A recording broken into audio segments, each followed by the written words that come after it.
레이기를 공부할 건데 다음 주부터예요. 오늘은 여러분에게 과제를 드리도록 하고 오전 설교를 조금 나누도록 그렇게 하겠습니다. 그래서 매주 오전 설교를 짤막하게 좀 물을 거 묻고 답할 거 답하고 정리할 거 정리하고 그리고서 레이기 쪽으로 공부할 수 있도록 그렇게 하도록 하겠습니다. 자, 첫째는 받으셨습니까? 첫째는 정독으로 이독 해오기입니다. 다음 주일까지 레위기만 여러분이 두 번, 성경 전체는 아니고 레위기를 여러분이 두 번 읽어서 준비를 해주시되, 정독이라고 하는 것은 여러분이 그 내용을 전체는 파악하지 못해도 그래도 이게 이런 말이 여기 이렇게 있구나라는 것은 정확하게 파악들을 하실 수 있도록 그렇게 해오시기를 바라는 겁니다. 주석이나 참고서를 참고하지는 마세요. 그거는 굳이 지금 우리가 파악하고 공부할 내용들은 아니니까 아마 그보다 더 깊고 더 영적인 부분으로 공부를 해나가게 될 것입니다. 지금 여러분이 알고 계신 이 레위기를 몇 번이요? 예, 두 번, 27장이에요. 그럼 27장이면 여러분이 첫 번째 읽을 때는 1시간 정도 걸릴 거예요. 그리고 두 번째 읽을 때는 그거보다 조금 더 단축이 됩니다. 만약 여러분이 성경에 나오는 27장을 1시간 이상 걸려 읽는다면, 옛날 노인들이 그런 말을 해요. 쟤는 뭐 하면서 해찰한다 그래요. 즉 신경이 딴 데로 가고 이 생각 저 생각 하면 그래요. 눈으로 보고 입으로 읊조리면서 여러분이 정확히 계속 읽어 나가잖아요.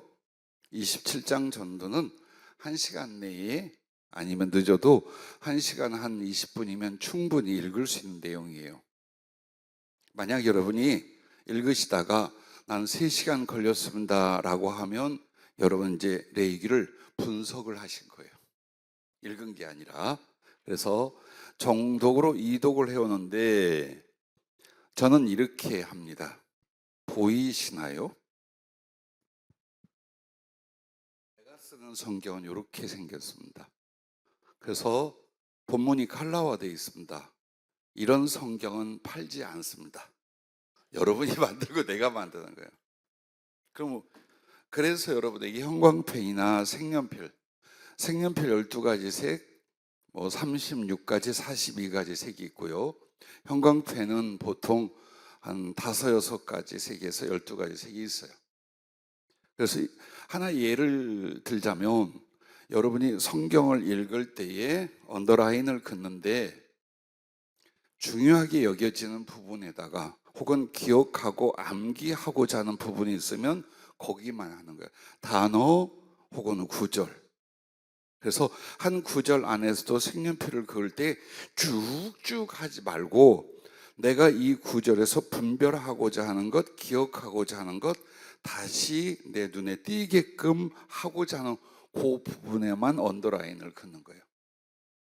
그렇게 해서 처음부터 아무거나 막 그어놓으면 여러분이 조금 손해를 봐요. 왜? 색상을 가지고 지금 이 내용이 어떤 내용 부류에 속한다를 여러분이 분별할 수 있어요.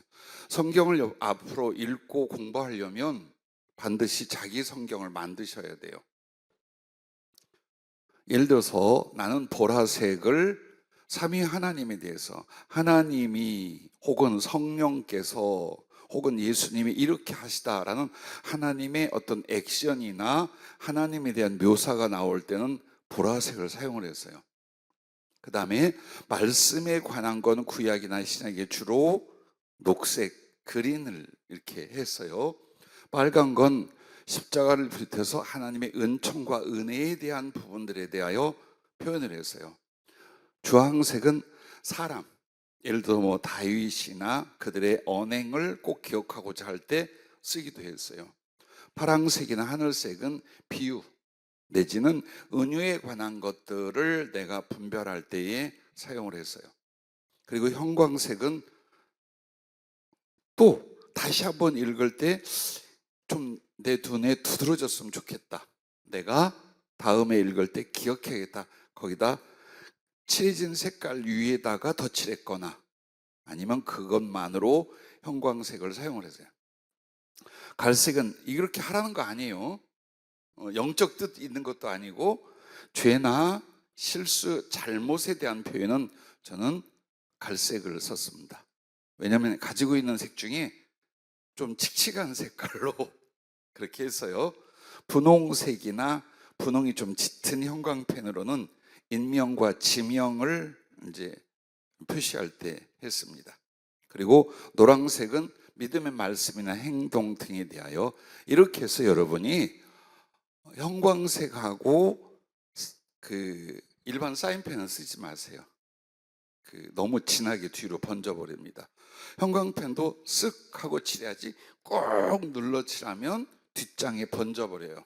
그래서 쓱 하고 한번 문지르고, 그다음에 좋은 건 색연필이에요. 색연필은 뒤로 번지질 않아.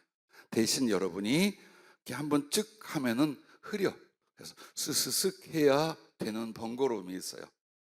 그래서 처음부터 여러분이 성경 전체보다는 성경 공부하는 레위기를 가지고 여러분이 읽으실 때에 예를 들어서 여호와께서 보라색으로, 회막에서 회막, 성소, 나중에 성전, 이 회막을 포인트로 좀 잡아야 될까? 여기다 또 이제 알아서 여러분이 긋는 거예요. 모세 임명에 대하여, 그리고 그에게 말씀하여 이르시되 부르시고, 이것도 말씀이지, 그를 부른, 그리고 그에게 내용을 읽는 말씀이 있어요. 그럼 부르시고와 그에게 말씀하다라는 건 주의 말씀 중에 나를 당신이 픽업하는 부르심의 말씀이 있고 내가 가르치고 전해야 될 말씀이 있구나 라는 걸 여러분이 깨닫는다면 여기다가 녹색이나 형광펜으로 쫙 이렇게 하라는 거예요. 그래서 그 말씀 구절을 분해를 해서 기억할 수 있도록, 그렇게 해서 여러분이 한번 만들려면 이렇게 언더라인을 긋잖아요. 아마 이게 2-3시간 이상 걸릴 거예요. 근데 중요한 거 그 다음에는요, 이렇게 눈으로 보잖아요. 그러면 1장, 2장이 뭐가 나오는지 알아. 이렇게만 봐도. 근데 만약에 그냥 희고 검정으로 놔두잖아요. 다시 다 읽어봐야 돼요. 여기에 그래서 여러분이 읽을 때 중요한 건 시각 효과예요. 눈으로 딱 보면서 색깔로 말씀을 분별해 놓잖아요. 그럼 몇 번 읽으면 다음엔 이렇게 훑어보면 이 내용이 뭔지 다 기억이 나고, 그 다음에 분명히 여기쯤 그런 말씀이 있을 텐데 라고 할 때 이렇게 색깔을 보면 바로 몇 장 몇 절 뭐를 찾아낼 수 있어요. 그렇게 해서 여러분이 성경을 정말 아주 친숙하고 가까이 만들어야 돼요. 그렇지 않으면 여러분은 단편적인 지식을 가지고 평생 그것밖에 몰라요. 성경의 어느 부분을 어떻게 해석해 줬더라, 어떻게 요거 가지고만 살아야 돼요. 그래서 계속 읽고 공부하는데 제일 중요한 건 여러분이 이 성경을 좋아하고 사랑해서 정말 끼고 살아야 돼요. 레위기를 다 외우지도 못하지만 이 레위기가 몇십 회에 걸칠지 몰라요. 그리고 먼저 계획은 여러분에게 말씀을 드린 것처럼 번제서부터 5가지 제사에 대해서 해요. 그게 7장까지 나와요. 그리고 그 뒤에는 제사장에 대해서 나와요. 여기까지 할지 그 뒤에 정결례라든가 의식법에 대해서 진행을 할지는 상황을 볼 거예요. 그래서 예를 들어서 여기에서 여러분과 내가 그 심화 성경 공부라는 단어를 쓴 게 뭐냐, 훑어 나갈 내용이 아니에요. 단어 하나 영적인 깊이와 내용을 다 발췌해낼 거예요. 그렇게 해서 여러분이 한 구절을 가지고도 다양한 주님의 뜻, 주실 메시지, 깨달아야 될 부분을 알게 할 거고, 그리고 이것은 반드시 책으로 낼 거예요. 저는 원고를 준비할 거고 여러분과 공부를 하고 한 내용은 녹음되고 그것도 이제 기록을 할 겁니다. 수정을 보고 그렇게 해서 하려고 그래요. 그래서 그냥 성경 공부가 아니라 정말 이쪽 부분에 대해서 전문적으로 들어간다라는 생각을 하세요. 다만 주석적이고 원어적인 것은 띄엄띄엄 하되 이걸 다 그렇게 풀지는 않아요. 그리고 또 주석이나 일반 참고서에 있는 내용들을 똑같이 언급하지는 않아요. 왜? 그건 여러분 책 보면 돼. 중요한 건 그보다 더 깊거나 다루지 못했거나 결정하지 못한 내용들이 있어요.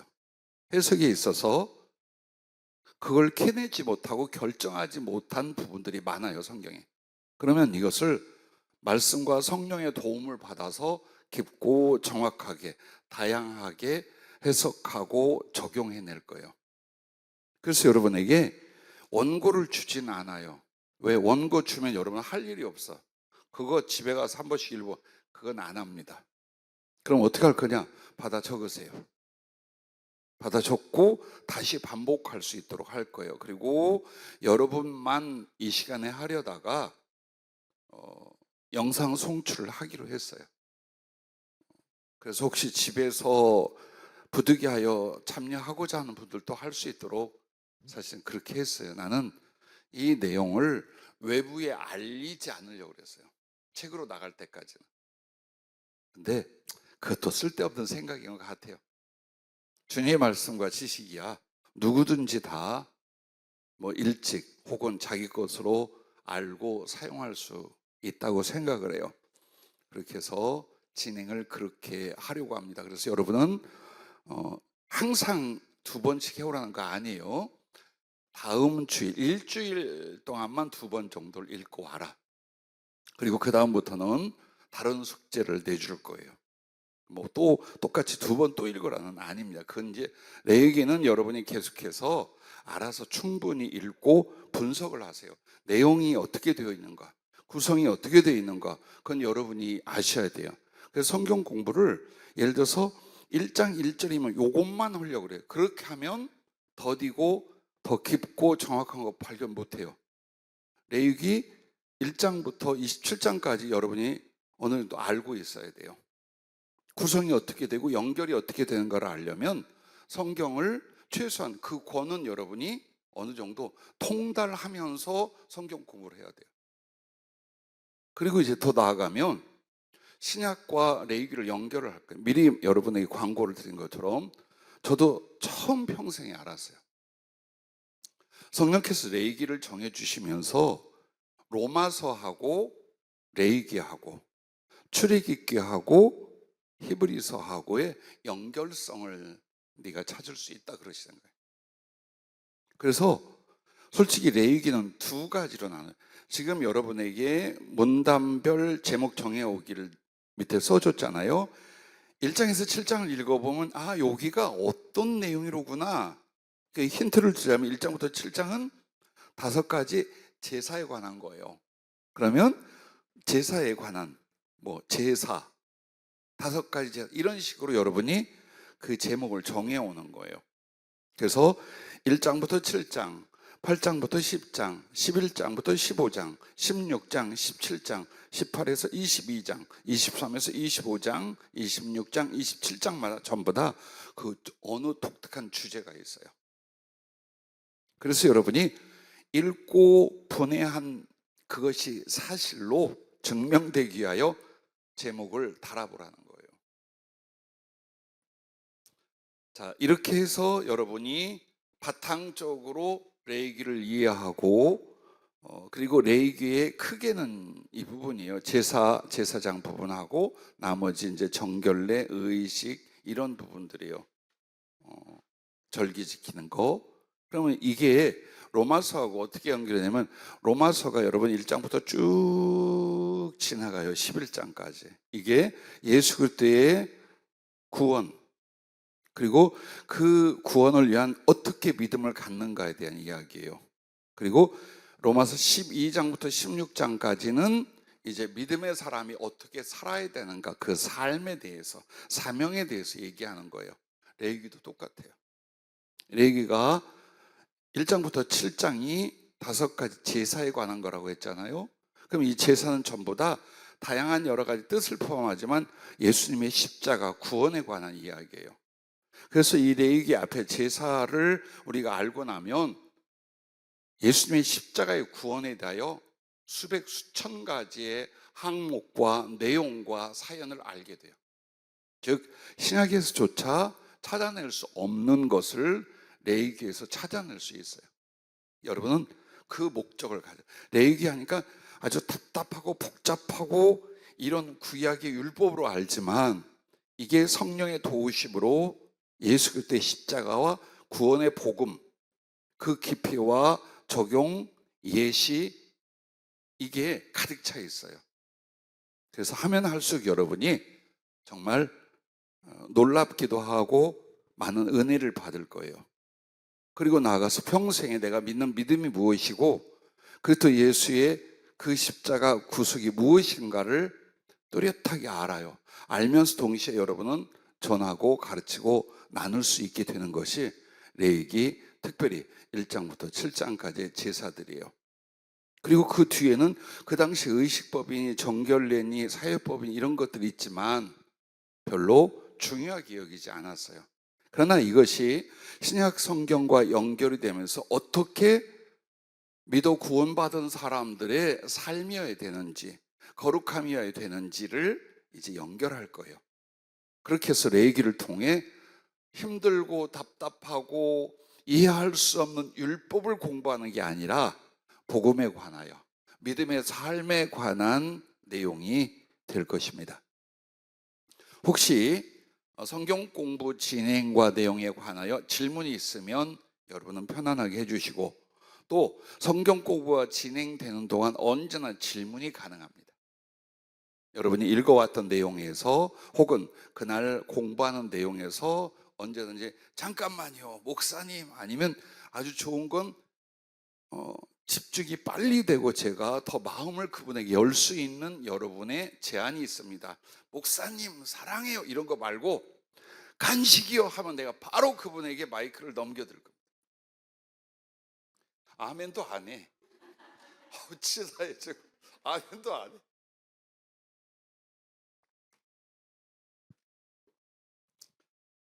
오늘은 좀 분량이 숙제를 많이 내준 것 같아요. 그런데 이 색연필로 형광펜 쓰는 건 이제 앞으로 계속 하라는 뜻이고 레위기 전체를 다 해오라 이건 아닙니다. 그렇게 하시면서 보고 2번 정도는 읽으시면 구성이 어떻게 되는지 이제 알게 될 거예요.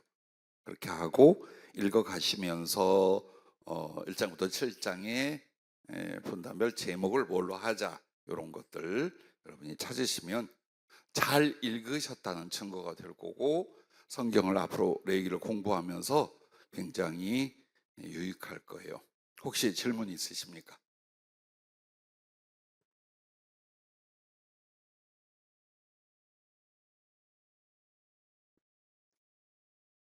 누가 뭐라고 한 것 같은데? 네? 쉬운 일 아니에요. 굉장히 어려워요. 머리 안 쓰면 절대로 못해요. 뭐 괜찮아요. 네. 대신 이제 간식을 준비해 오세요. 나는 내 양들을 퍼 먹일 사명이 있어요. 그래서 그 색을 칠하는 건 너무 어느 색깔을 이건 그렇게 마음을 두지 말아요. 간식이요? 할렐루야. 이름 저기 김간식 집사님으로 이름 바꿔줄까? 뭐? 예. 자기가 알아서 하세요. 이건 예를 든 거, 내가 하는 예를 든 거고 여러분은 여러분의 방법을 가지세요. 그래가지고 그걸 할 때마다 그 색깔을 이걸로 하잖아. 그러면 이제 그 색만 보면 어때요? 그 주제가 나오잖아. 그리고 여러분이 기억을 잘해요. 한번 해보세요. 지금도 나는 그냥 성경 이렇게 색을 칠하지 않은 것을 보잖아요. 그럼 다 읽을 때까지 잘 분별 못 하겠어. 기억도 가물가물하고. 근데 이렇게 해서 나는 예를 들어서 뭐 5년 동안 뭐 전에 쓰던 성경은 20년 동안 이랬어요. 그러면 마태복음에 나오는 어떤 내용이 어느 장 하단에 나온다, 색깔은 녹색이다가 기억이 나요. 이게 얼마나 성경을 빨리 찾고 연결하기가 좋겠어요. 그래서 여러분이 너무 AI 혹은 인터넷만 의지하지 말고 자기 마음과 머리를 개발할 수 있도록 성경에 대해서. 그래서 여러분은 그냥 내기의 약관이 아니다. 이제부터는 성경 통째로 내가 알고 깨닫고 적용하는 쪽으로 간다. 여러분에게 성경 공부도 항상 그렇게 시킬 거예요. 그리고 설교를 조금씩 여러분에게 다시 언급하고 좀 다루겠다라고 한 건 사실 제가 아무리 노력을 해도 단순화가 잘 안 돼요. 내가 시간이 없기 때문에. 그 말이 뭐냐? 성령이 나를 깨닫게 하고 일러주시는데 이것을 우리 성도들이 이해하기가 어려워 시간이 부족해 해서 설교 중에 뺄 수는 없더라 이 말이에요. 솔직히 말하면. 그러면 어떻게 할까? 여러분의 성경적 지식이 따라와 주시면 돼요. 그러면 시간도 전략이 되고, 예를 들어서 오늘 자주 나왔죠. 요한계시록 4장 3절. 이렇게 넘어가면 여러분은 딱 보좌에 앉으시니가 벽옥, 홍보석, 무지개가 둘렀는데 녹보석 같다. 이걸 외우고 있으면 어때요? 머릿속에 금방 나오잖아요. 계시록 4장 3절 하나님의 보좌의 색 세 가지. 벽옥과 홍보석과 무지개가 둘린 녹보석. 더 줄이면 벽옥은 청색, 홍보석은 붉은색, 그리고 녹보석은 무지갯빛이 나오는 다양하지만 녹색이 중심. 자, 그렇게 하면 요셉의 이야기도 쭉 설명할 거 없어요. 요셉을 어떤 분이 그런다 그래요. 목사님, 계속 그 성경에 그 사람 그거 계속 나온다. 근데 여러분이 정말 그렇게 말씀하시면 무식한 거예요. 항상 요셉을 부르고 예를 들어서 신약의 어떤 인물을 댔어요. 근데 얼마 전에 나와서 똑같은 내용 아니에요. 성령이 그 사람의 무엇을 적용하고 있는가를 설교를 들으면서 아셔야 돼요. 그냥 나온 게 아니에요. 오늘 요셉은 어느 부분에서 나왔어요? 그 밑그림을 하나님을 경외하는 쪽과 그 색을 정말로 하나님 사랑, 영혼 사랑으로 가득 채워나가기 시작했어요. 그리고 그의 그림은 하나님과 함께 꿈을 꾼 하나님 주신 꿈으로 그 그림을 그려갔다, 이 내용이에요. 이게 다예요. 이걸 구체화시킨 거예요. 나머지는. 자, 요셉의 이야기지만 이 부분에 대해서 성령은 말씀하는 거예요. 그래서 여러분이 요셉의 배경을 다 알고 있으면 한 30초면 돼. 30초면 충격받고 도전받고 깨닫고 자기 것 적용하고 삼고 이럴 수 있어요. 근데 요셉 하면 누구? 마리아의 남편이야? 이제 이렇게 시작하면 복잡해요. 아브라함이 어디서부터 시작했는가 다시 또 거기까지 올라가야 돼요. 그리고 설교 스타일을 여러분이 아실 거예요. 멍뚱그려 약간의 교훈이나 감동을 주는 게 아니라 성경을 항상 그 주님이 하시고자 하는 말씀에 적용하고 풀고 있다는 걸 알 거예요. 그렇게 해서 결국은 여러분이 설교를 듣고 나면 성경으로 돌아가 성경을 가지고 주님이 오늘 우리에게 적용해 주고 그 깊이를 깨달아 올린다는 걸 알 거예요. 우리 성도들이 그 수준으로 올라와 준다면 정말 비밀스럽고 그 깊이 있는 성경의 내용들을 성령께서 얼마든지 다루고 가르칠 수 있어요. 근데 관심이 없거나 깨닫지 못하잖아요. 그러면 이제 성령님의 진행과 거기에 합의하는 나는 뒤쪽으로 물러가야 돼요. 쉬운 쪽으로, 혹은 여러분의 안 졸린 쪽으로 가야 돼요. 그렇게 하면 여러분과 나 또 주님께 있어서 얼마나 손실이 커요. 말씀에 대하여. 성경 공부는 제가 레위기라든가 주제를 가지고 하기도 하겠습니다만은 약간의 시간 15분에서 20분 안팎으로 오전 설교에 관하여 여러분의 질문을 받거나 꼭 포인트 혹은 적용된 내용을 잘 이해하지 못할 부분만 짚어주고 그 다음에 레위기 본문으로 들어가도록 그렇게 하겠습니다. 혹시 오늘 설교에 대해서 그거 이해가 안 되더라. 자, 여기에 대해서 제일 전심전력하는 다니엘 엄마 물어보고자 하는 거였어요. 오늘 설교에 대해서요. 그림을 그려야 돼서.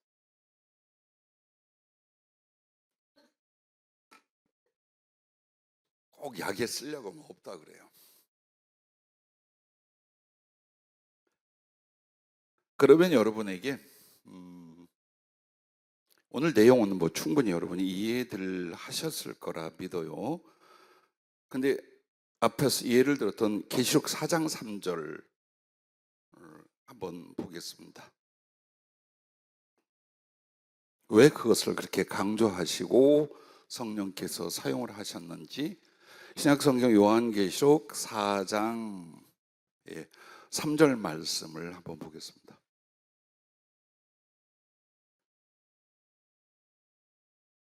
찾으셨습니까? 그리고 누가 이래요. 핸드폰으로 나는 하는데, 그래서 혹시 몸이 불편한 사람은 핸드폰을 쓰도록 하고 사지 멀쩡한 사람은 반드시 성경을 가지고 하시길 바래요.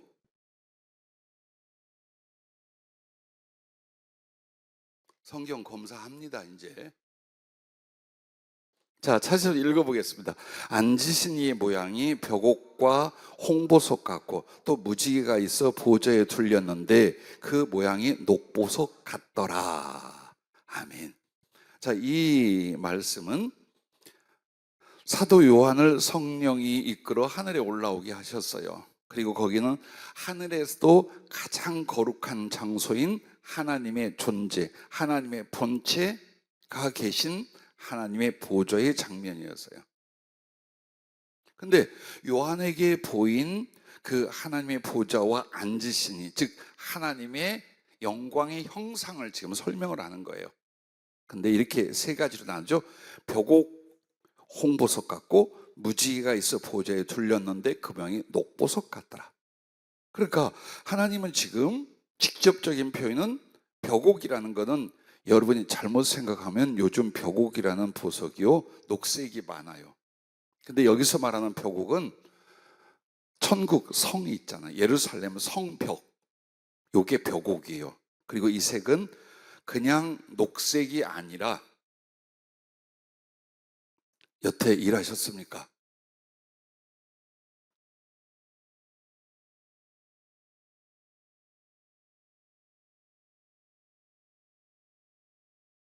제가 예배 때는 늦게 오시는 거 뭐라고 못한 이유가 설교가 진행이에요.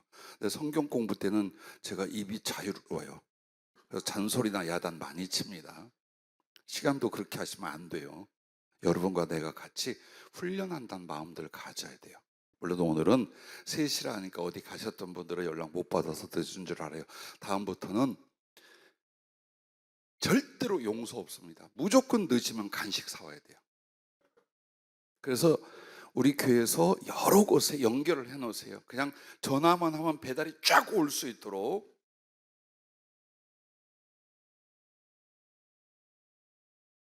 꼭 여러분 얼굴 중에 스쳐가는 그림자가 있어요. 돈 없으면 성경 공부도 못 하겠구나. 아니, 늦지 말라고. 자,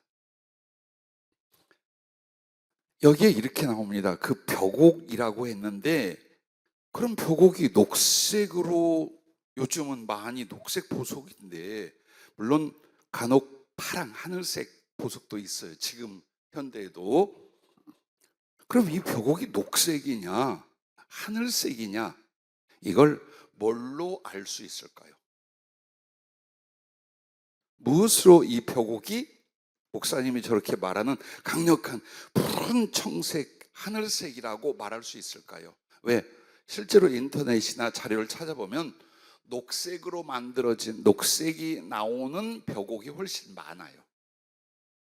근데 나는 하늘 청색이라고 여러분들 말해요. 그러면 그게 얼마 전 이렇게 상담하다가 아주 좋은 도전을 하나 받았어요. 저한테 그래요.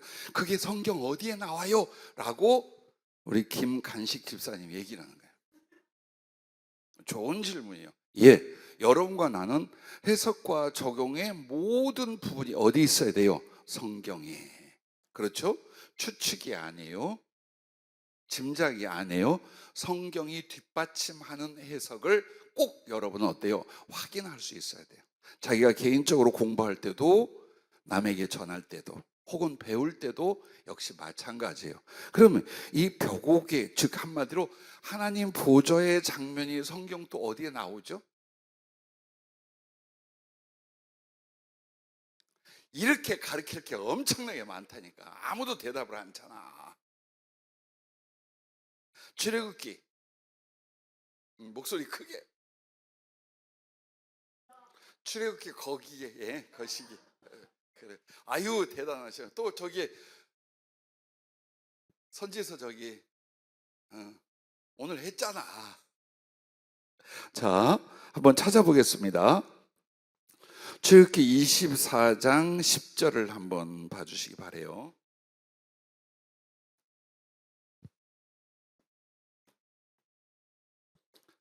출애굽기 24장 10절 말씀을 한번 보십시오.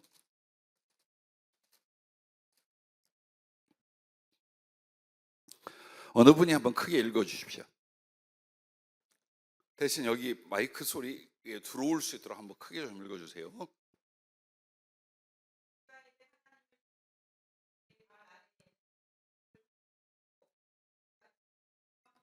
아멘. 이 목소리를 들어보니까 절대로 부부싸움에서 지지 않을 목소리야. 힘이 있어.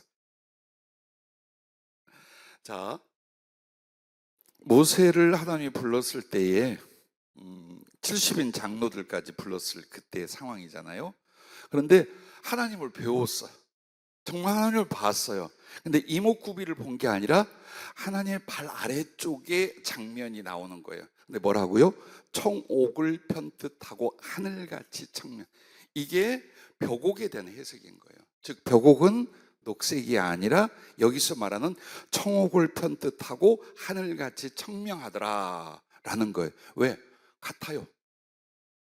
신의 선에 임하신 하나님의 보좌, 존재, 임재와 하늘의 하나님의 그 보좌, 임재가 같아요. 즉 보좌를 홀딱 떠나는 게 아니에요. 보좌는 뭘까요? 하나님의 임하심, 임재에 대한 거예요. 그게 보좌예요. 그래서 보좌가 나타났다, 보좌에 대한 표현이 있다는 건 거기 하나님이 와 계시다는 뜻이에요. 근데 그 하나님이 와 계신데 당신은 이 출애굽기에서는 뭘로 나타냈어요? 붉은 불의 형상으로 나타내셨어요. 그리고 연기와 구름이 사람들과 여호와 하나님 불로 임하신 하나님과의 사이를 격해 놓았어요. 근데 아래쪽을 보니까 뭐라 그래요? 청옥을 편뜻하고 하늘같이 청명하더라 해서 그 색깔이 결정이 나는 거예요. 그리고 이것을 더 우리가 확인할 수 있는 게 어디냐면 에스겔 1장 26절입니다. 구약성경 에스겔 1장을 한번 찾아봐 주십시오. 1장 26절입니다. 또 어느 분이 한번 크게 읽어 주십시오.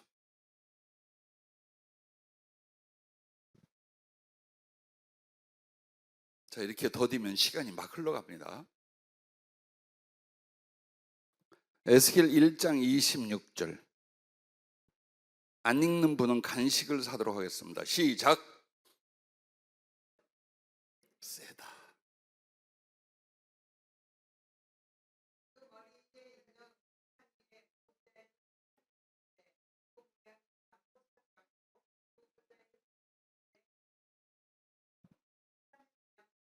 아멘.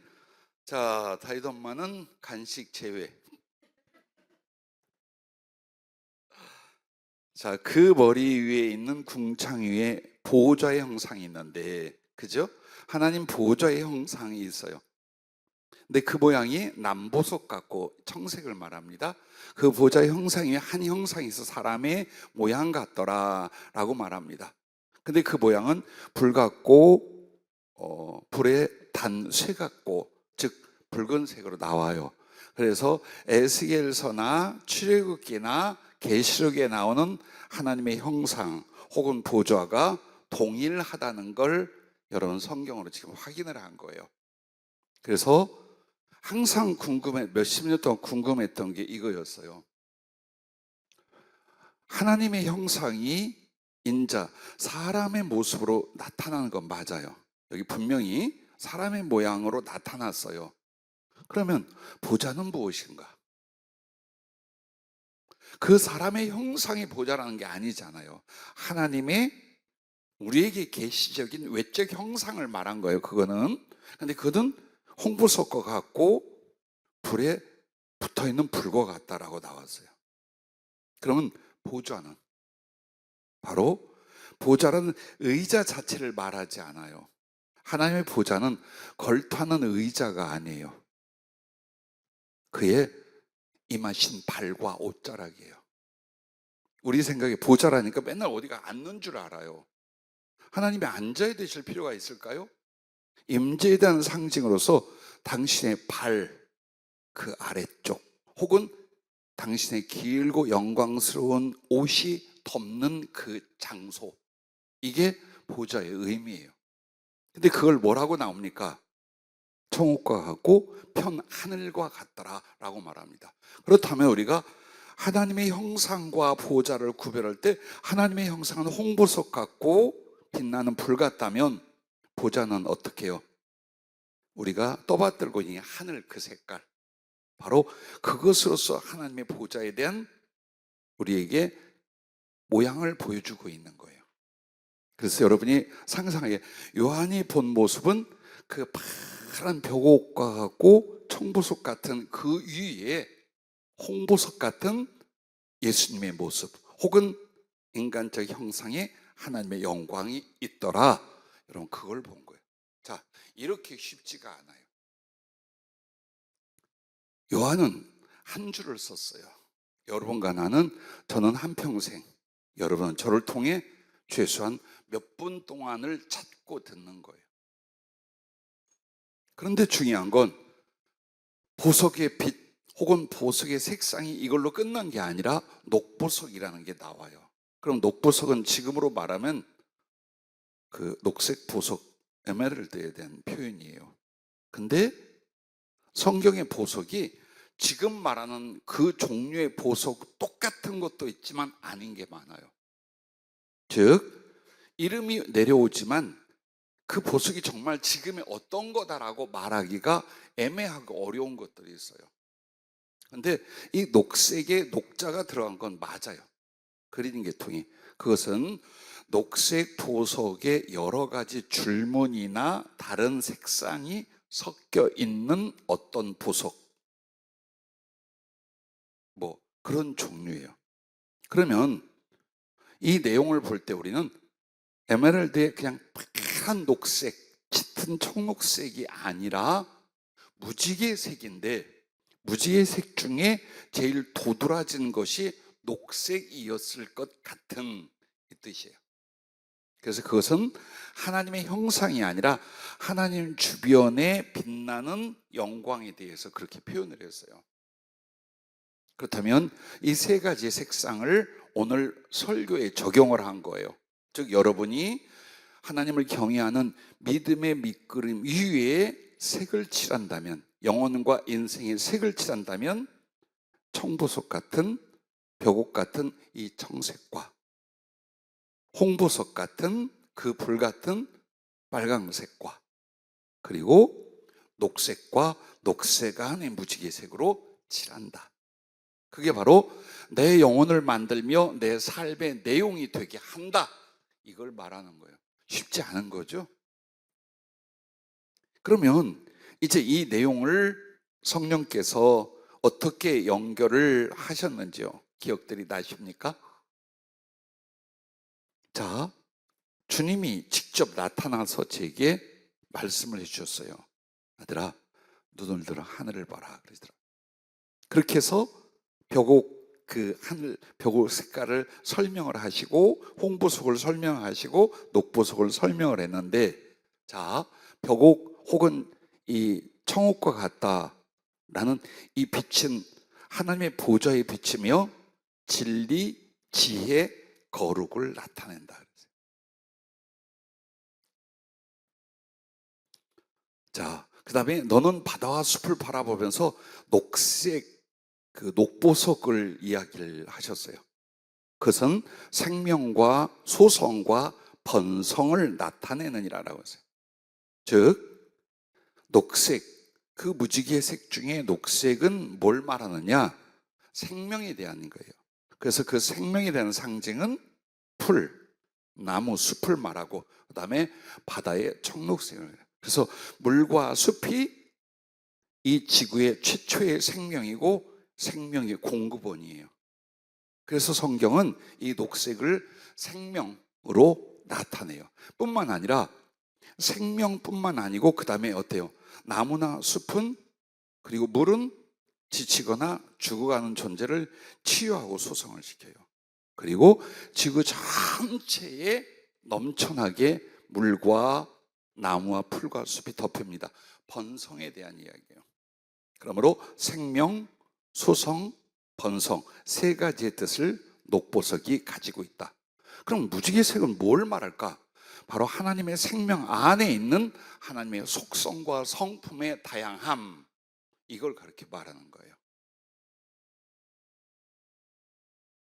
그리고 중요한 건 홍보석은 성자 예수 그리스도를 상징하며 십자가의 피, 하나님의 사랑을 가르쳐 말하는 거예요. 그래서 나도 성령께서 그러시는 거예요. 세상 자연 만물에 완전하고 순수한 붉은색을 준 일이 없다는 거예요. 그러고 보니까 뭔가 다 섞여 있거나 혼합되어 있어요. 그런데 겉과 속 처음부터 끝까지 다 붉은색이 뭐냐? 피밖에 없어요. 그만큼 중요하다는 거예요. 그래서 하나님이 우리를 사랑의 대상으로 세우셨는데 그 증거가 바로 우리 속에 있는 붉은 피다. 생명이 거기에 있지만 생명만이 아니다. 생명으로 말미암는 사랑, 사랑으로 말미암는 생명, 이게 바로 붉은색. 그래서 주님도 자기를 붉은색으로 나타내는 거예요. 홍보석 혹은 타오르는 불 등으로 나타내시는 거예요. 이것을 요한일서에 뭐라고 합니까? 하나님은 사랑이심이라 라는 표현을 색깔로 나타낸 거예요.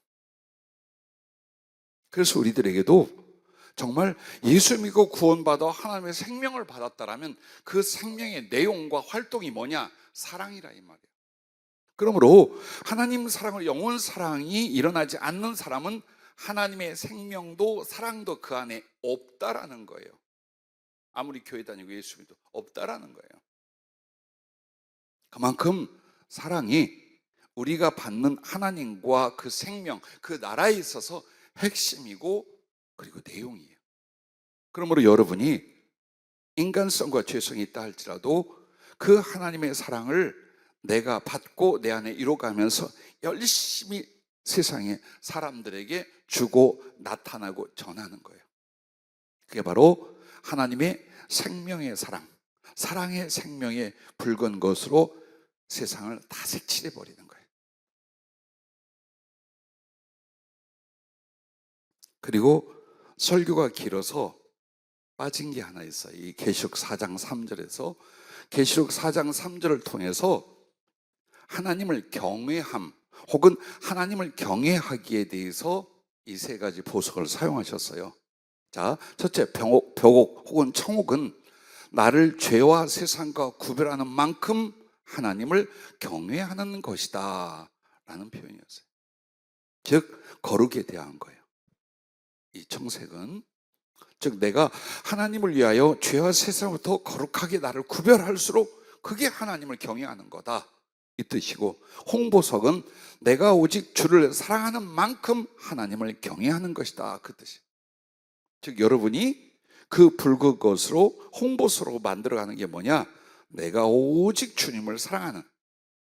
녹보석은 내가 영혼들을 살리고 구원하는 만큼 하나님을 경외하는 것이다. 즉 내게 있어 녹색과 녹보석을 만들어내는 건 뭐냐?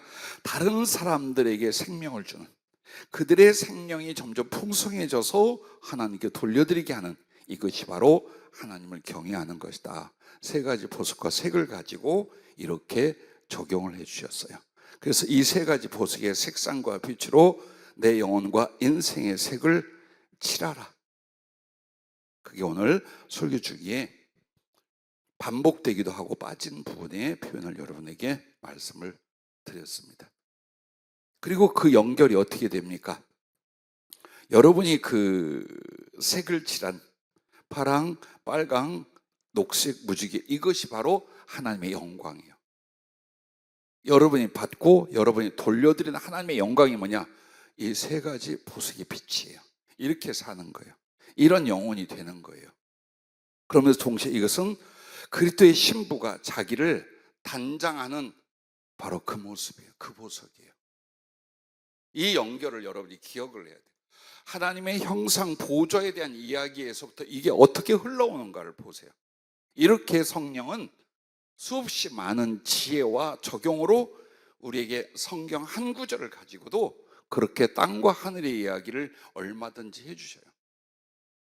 레위기가 이제 궁금합니다. 앞으로 어떻게 연결이 될 것인지. 혹시 오늘 설교 중에 여러분이 궁금하신 거 있습니까? 혹은 레위기에 대하여 혹시 궁금하신 거 있으십니까? 오늘은 여기까지 하려고요. 그리고 아마도 1시간에서 조금 더 추가될 것 같아요. 이제 다음부터 하면. 그래서 분량을 많이 하지 않으려고 그래요. 자세하게 하려고 그래요. 그래서 내용을 많이 해놓으면 여러분이 흡수하는데 아무래도 지장이 있으니까 다양하게 깊게 다루되 예를 들어서 뭐 몇 장부터 몇 장, 몇 절부터 몇 절 막 이렇게 쭉 나가지는 않고 한 절에 대해서도 혹은 단어 하나에 대해서도 이렇게 깊게 혹은 성경적으로 연결하며 공부를 하도록 그렇게 하도록 하겠습니다. 이에 간식 여사.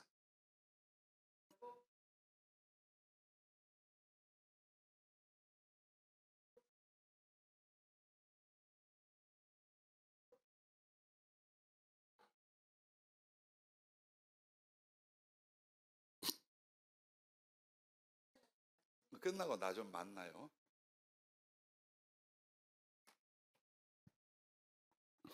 자, 이 말은 이 말이에요. 여러분이 못 해준 게 더 추가를 해줄게요. 하나님을 경외해야 하는데 그 거룩한 보석의 빛이 하나님을 어떻게 경외해야 하는가에 대한 지혜로 있다. 그 얘기를 한 거예요. 동시에 그 하나님의 경외하는 것은 하나님께 영광을 돌리는 빛이고 신부로서 자기를 단장하는 것이다. 동시에 누가 하나님 보좌 앞에 나가느냐예요. 이 내용이.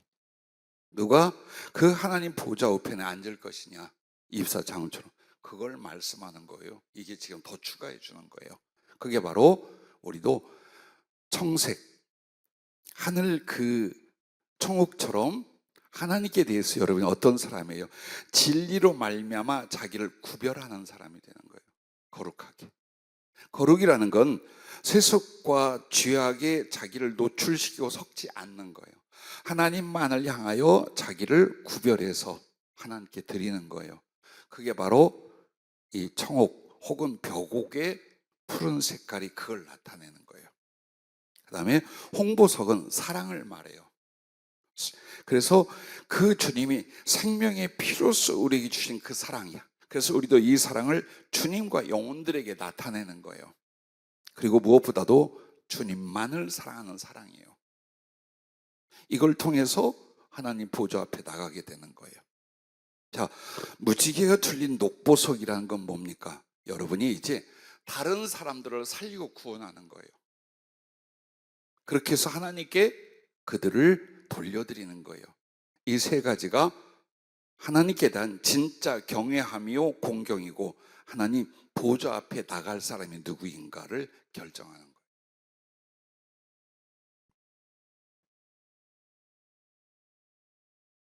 이렇게 깊은 내용의 설교 중에 쓱 지나가니 얼마나 아쉬운지 몰라요, 솔직히 말하면. 근데 또 성령이 보여주고 불러준 거니까 꼼꼼히 기록해서 전하긴 해요. 근데 솔직히 이 한 구절의 내용이 이와 같고 이보다 더 많이 있을 수 있어요.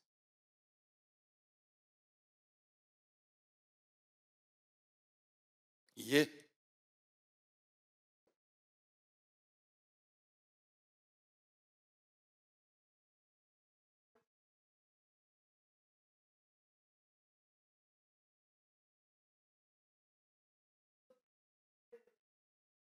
어림도 없죠. 질펀하죠, 우리도. 근데 우리 변사모님 말씀처럼 그거는 우리들의 이제 결과의 형상이기도 해요. 그 보석은. 근데 중요한 거 너무 많이 진행한지 몰라요. 왜 출애굽기하고 에스겔서에는 하나님의 형상이 불로 나왔는데 계시록에서는 보석으로 나왔을까요? 언젠가 한번 내가 다뤄주었어요, 분명히. 예? 네. 성령을 다 태워 죽여버린다. 이것들을 그냥 확. 자, 하나님이 그 세상에 대해서는 불이에요. 불은 두 가지가 있어요. 하나는 죄악에 대해서는 소멸한다는 뜻이고, 그리고 하나는 사랑과 생명을 일으킨다는 뜻이에요.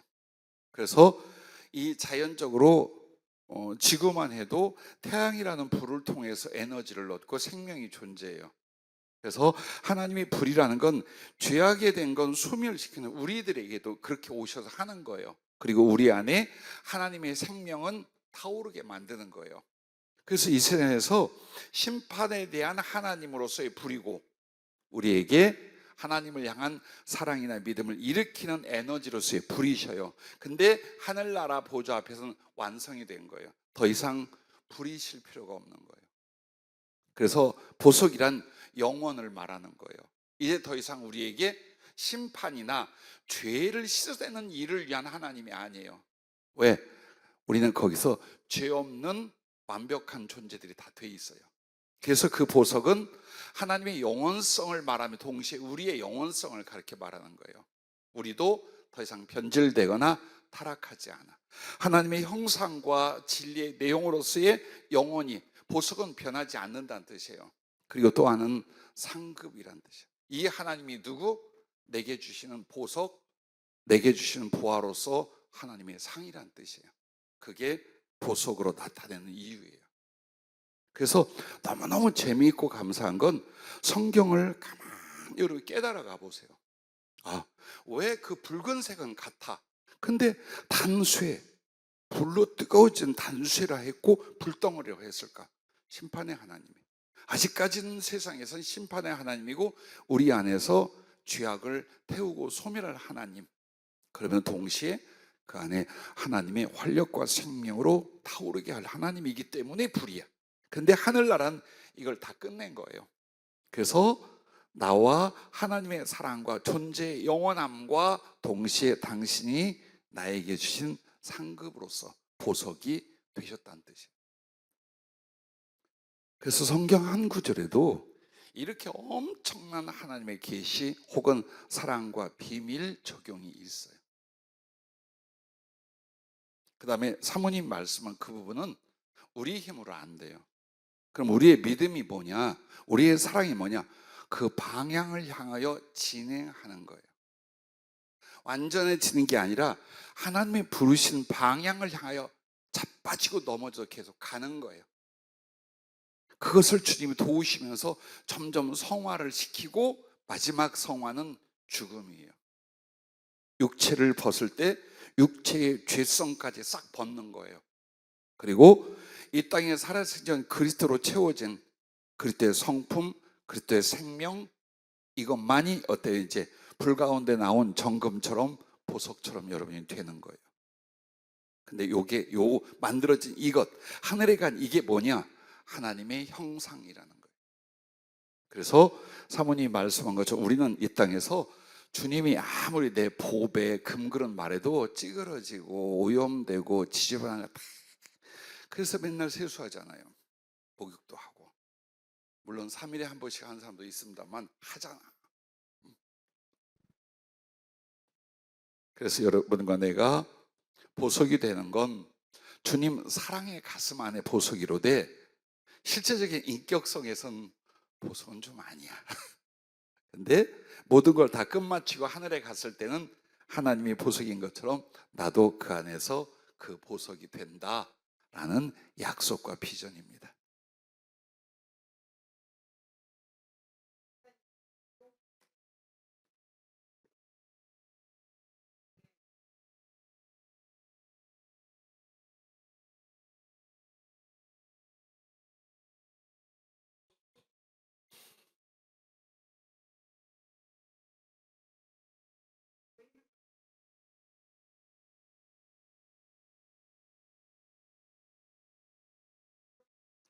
그 말은 순서가 바뀌어서 들은 거예요.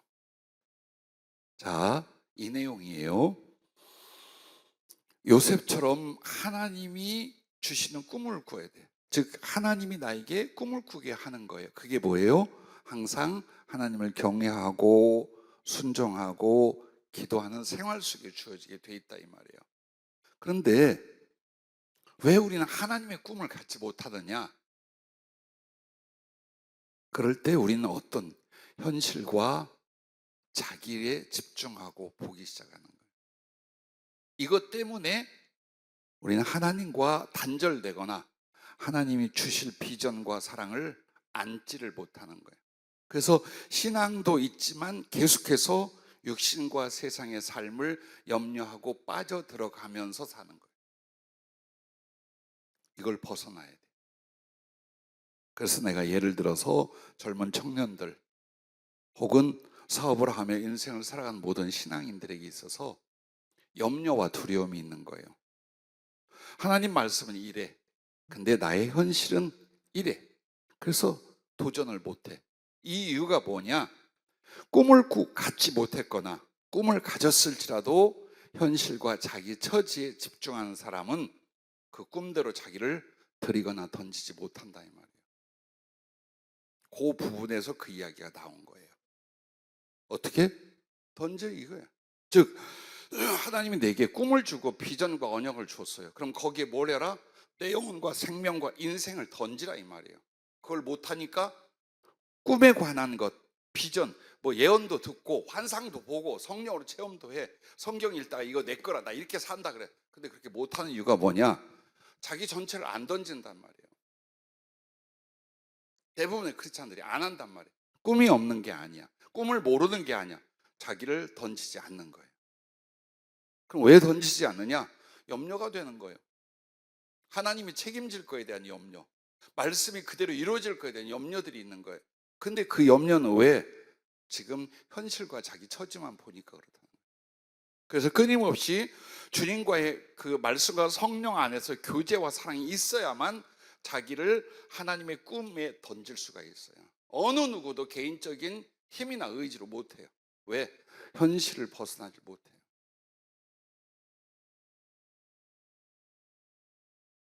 그래서 주님이 우리를 사랑하시되 그 사랑을 위하여 바보가 되었기에 너희도 나와의 사랑을 위해서 바보가 되라라고 한 게 잔머리 굴리지 말라는 거예요. 이 사람들은 절대로 그렇게 안 산다는 거예요. 신앙을 인하여 주님을 인하여 삶의 필요를 얻어내려고는 해도 정말 땅과 영원한 하나님 나라에 하나님께 영광, 하나님께 드려질 그 사랑의 꿈을 위해서 자기를 바치지는 못한다 그 말이에요.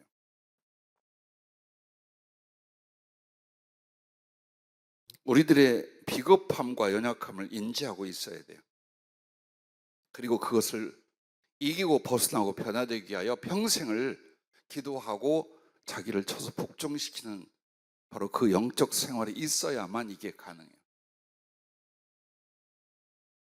만약 이 그림 자체가 잘못됐다면 우리의 영혼과 인생도 잘못되게 나가겠죠. 그렇게 살고 그 결과를 가져오겠죠. 그래서 오늘 굉장히 중요한 내용이었어요, 사실.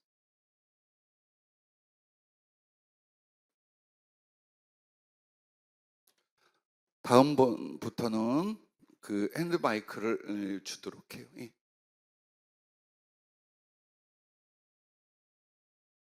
네. 아니, 누가 7색이라 그래? 자, 무지개 7색은 얼마 근대에 와서 결정한 거예요.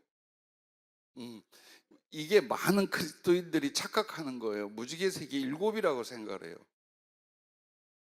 아니 크게가 아니야. 성경에서 일곱이라고 말한 적이 없다니까. 아니야, 나한테 물렸으면 난 물고 늘어져. 일곱 아니라니까. 그러면 열둘이에요. 그 힌트가 들어. 아이 그 자기 말을 물렸으면 가만히 있어야지. 자, 이 말이 나왔으니까 우리는 지금까지 세상에서 어떤 지식적으로 결정해 준 게 근대 와서 일곱 색이라 한 거예요. 그런데 성경에서 말하는 일곱 색이 아니라 그 무지개 색에 대한 건 계속해서 12가지 보석으로 나와요. 그래서 여러분이 이해하고 짐작하기를 무지개라고 말할 때는 12가지 보석 있잖아요. 그 색상으로 이해하시면 돼요. 예, 진행하세요.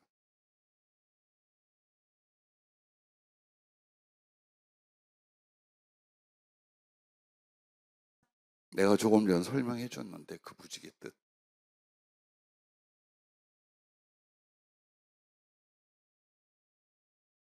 짧게, 정확하게, 요약해서, 요점만.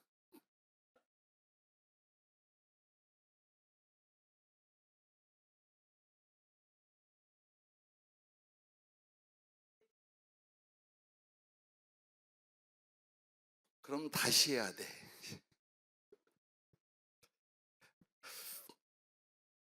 무지개빛이라는 게 뭐라고 그랬어요? 녹보석, 무지개가 둘렀는데 녹보석 같더라라는 건 구체적으로 말할 때는 한 녹보석 안에 이렇게 줄들이 쳐져 있는데 여러 색상이 있는 요 형상으로 인용을 한 거예요. 그럼 녹보석이라 말하는 게 제일 중요한 건 녹색, 그린 계통이에요. 거기에 12가지 여러 색상이 연결된 걸로 생각하라. 그럼 그 뭐냐? 생명 안에, 즉 생명이라는 걸 자꾸만 우리가 이해하지 못하는 게 이게 있어요. 생명은 안 죽고 이어가는 이 목숨인 줄 아는 거예요. 성경에서 말하는 생명은 그게 아니에요. 생명이 뭡니까?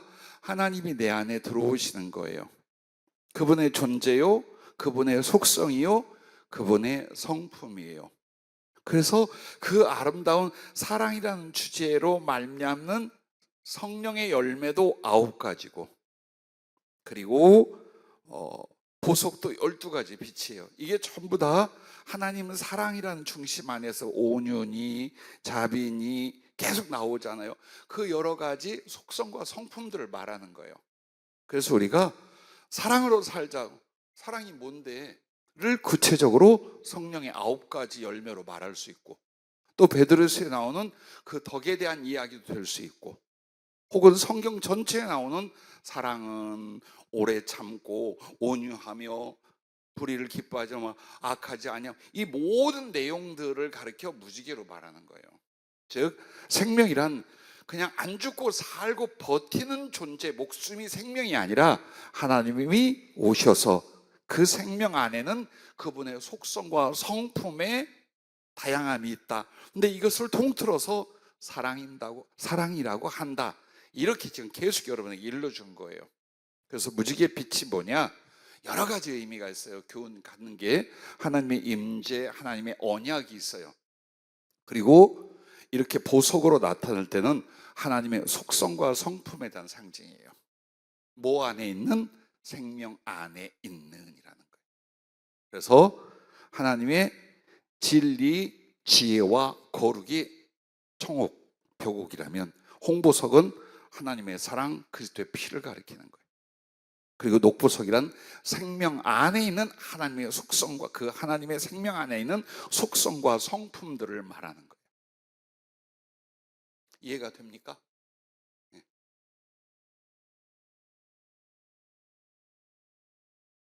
나도 무지개 7가지라고 박박 우기고 살았어요. 성경에서 그 말을 하지 않아. 무지개라고 한 말하고, 무지개는 7가지로 결정된 게 옛날에는 5가지라고 했었어요. 이렇게 7가지로 결정되기 전에 근대 사회에서 그렇게 했었어요. 그래서 언제나 자기들이 빛을 구성하고 분별하면서 몇 가지 색이다 이렇게 한 거고, 성경에서 거듭거듭 무지개 말할 때는 제일 우리가 가까이서 볼 수 있는 게 12가지 보석 색상으로 이해하시면 돼요.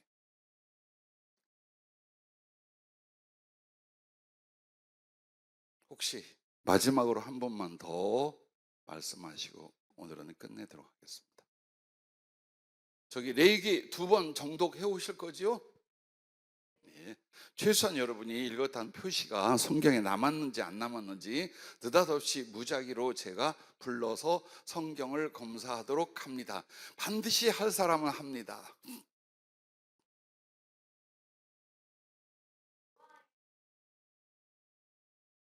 그렇지요. 같아요. 맞아. 그래서 노아 때의 그 홍수 뒤에 나온 무지개는 언약에 대한 상징이에요. 다시는 물로 멸망하지 않아 라는 언약에 대한 상징이에요. 예, 권사님. 손 들었죠? 집에 언제 가냐고? 예? 어려우니까 공부를 하지. 쉬우면 알아서 하지 뭐까짓 거. 예? 조금만 크게. 잘 윙윙거리 지금. 한 주에 2번 못 읽겠다고요? 만약 거기서 1,000,000원이 나온다면 20번 읽을걸? 그 27장 있잖아요.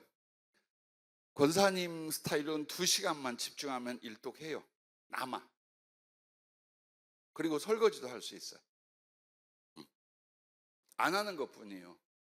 그냥 이렇게 쭉 읽어가요. 그러니까 다 이해하고 해석하려 하지 말고, 이렇게 내용이 이렇게 있구나 하고 지나가라니까. 그리고 이 라인을 긋는 건 알아서들 하시고 미리 만들어 놓으면 좋다는 뜻이에요. 자, 이렇게 말하면 악착같이 하겠죠. 안 그러면 하늘나라 못 가라고 하면 끝내 하겠지요. 그 의지로 하면 돼요. 나 없는데 오셔요.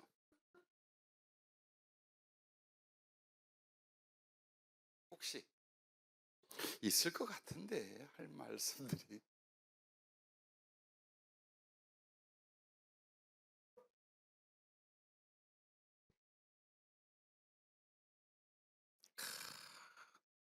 예언은 아니고 선견지명이라고.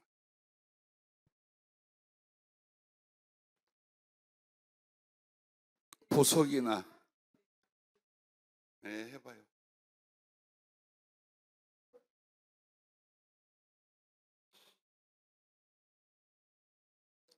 아니, 자, 적용이에요. 원래는 여러분 이거예요. 성부, 성자, 성령이에요. 즉 벽옥, 청옥은 성부 하나님에 대한 상징이에요. 홍보석은 성자 예수님에 대한 상징이고, 무지갯빛 녹보석은 성령님에 대한 상징이에요.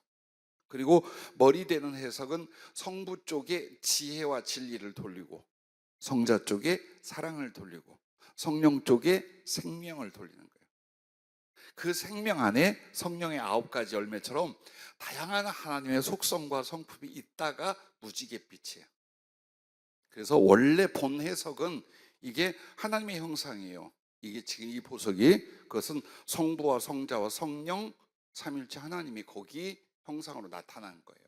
그리고 이것을 여러 가지 지금 적용으로 쪼개고 나누고 이렇게 한 거예요. 그리고 무엇보다도 그 요한을 초청한 것처럼 누가 하나님의 보좌 앞까지 올 수 있는가, 누가 하나님의 그런 사랑을 받을 수 있는가가 아까 그 하나님을 경외함 그 적용이에요. 잘해서 그 보좌 앞까지 가시기를 바랍니다. 가서 또 서로 그러겠죠. 내 이럴 줄 알아서 없잖아, 안 왔잖아, 내 이럴 줄 알았다니까 이제 그런다.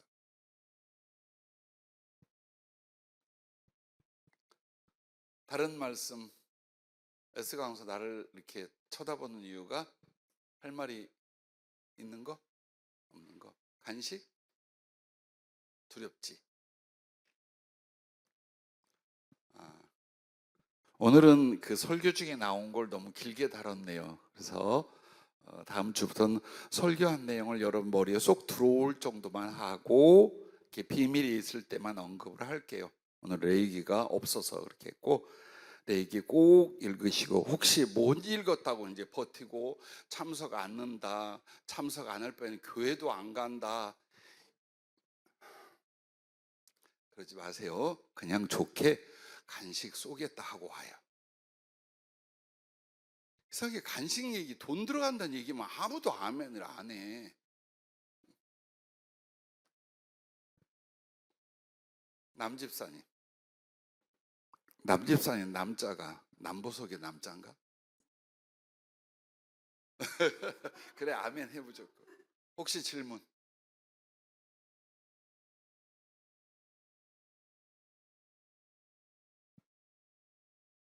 질문 있어요?